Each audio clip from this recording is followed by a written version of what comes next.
Mtume sallallahu alaihi wa sallam alisema hivi: ala adullukum ala khairi akhlaqi ahli dunya wal akhirah, je, nisikufahamisheni tabia nzuri sana zilizorekodiwa za watu wenye tabia njema, wakarekodiwa duniani na akhera wakarekodiwa. Watu hawa ni watu gani?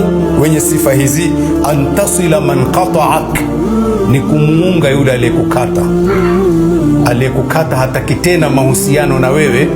Kama ni udugu pia anauvunja, wewe ukafanya juhudi ukarudi kumuunga mpaka ukaungana naye. Watu'tiya man haramak, na kumpa yule aliyekunyima.